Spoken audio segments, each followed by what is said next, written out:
As the president-elect continues to announce new cabinet appointees, Democrats continue to second-guess their party and Hillary Clinton's campaign. Many Democrats blame Clinton and the Democratic National Committee for failing to understand the depth of frustration amongst working-class voters. Those voters, especially white voters, went for Trump. Supporters of Bernie Sanders are also angry with the DNC, which WikiLeaks showed worked to help Clinton and undermined Sanders' candidacy. And that is one reason why Minneapolis Congressman Keith Ellison is running for the chairmanship of the DNC. Thank you so much for coming in. Thanks, Esme. But I'm really hoping to unify Hillary Clinton supporters and Bernie Sanders supporters. We need each other. This is no time for a circular firing squad. You know, we got to have some unity because we got some tough days ahead, I think. All right, well, I want to get into some more specifics about that, but there are critics, Howard Dean also running for this position, Sure. who says this is a full-time job. If Keith Ellison gets this job next spring, he should resign from Congress. Can you do both jobs? Well, I absolutely can do both jobs. You know, Esme, I'm very active here in the district. I'm all over the place, but I've gone to 30 different states to help candidates all over this country in the last 2 years. I'm already busy. Not only in the 5th Congressional District, I mean, last night I was in Blaine with the 6th Congressional District.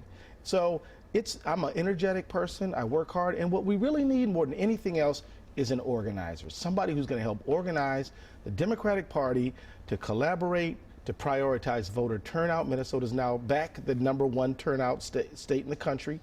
And to strengthen and really decentralize power to the grassroots.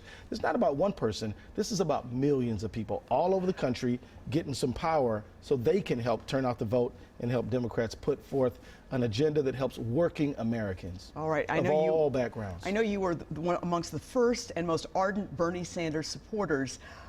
Do you feel that the DNC, I mean, how do you feel about what the DNC did here? Because these WikiLeaks have revealed that they were basically trying to undermine his candidacy. I feel the DNC has to be scrupulously fair to everybody who participates in the primary. I don't even think it helps the candidate who is favored, because if it's ever discovered, as it was, then, you know, their legitimacy gets questioned. I think it was a tactical mistake and it wasn't right. But you know what? We're now here to fix it. We're not going to dwell on what went wrong. We know what went wrong. We're going to fix it. That's why I'm running. Well, let's talk about what went wrong. I mean, Donald Trump held a rally here at the airport that was packed 2 days before the election. Right. Half of the people there were women. The crowd was revved up. They were passionate about their support for Donald Trump. Democrats didn't have that. Well, we still won Minnesota, not by the not by the margins we're used to, and you know we turned out 250,000 votes here in the 5th Congressional District. We're proud of that, and Minnesota's back the #1 turnout state in the country. But look, we have got to create a Democratic Party, a DFL, because a DFL actually is a pretty strong institution, but a Democratic Party nationally where working people feel as though we are their agent for change. They went to Donald Trump.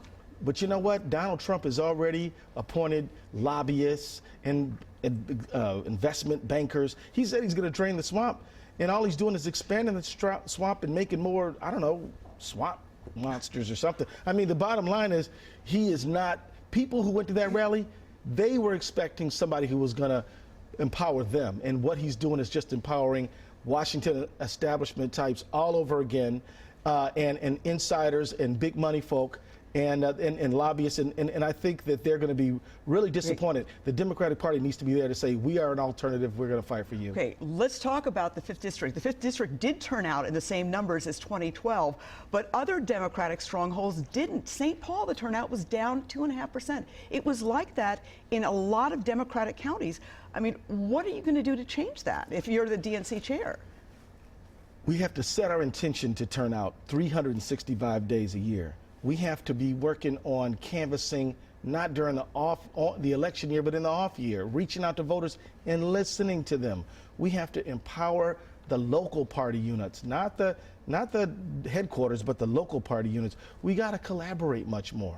We've got to do much more team stuff. So one of the things I like about what we do in Minnesota is that you have the state legislators, and I work for a lot of them, and the city council and the member of Congress and the governor, and we all kind of work together. This is why we've been, even in a wave year where the Trump folks did pretty well agitating anger, we still maintained our Democratic edge. So that's what we're going to do. We're going to orient toward turnout, and we're going to listen to our people, and we're going to make sure working Americans know the Democratic Party's on their side. All right. Well, Keith Ellison, always a pleasure. Thank you so You bet. much. Thanks, Esme.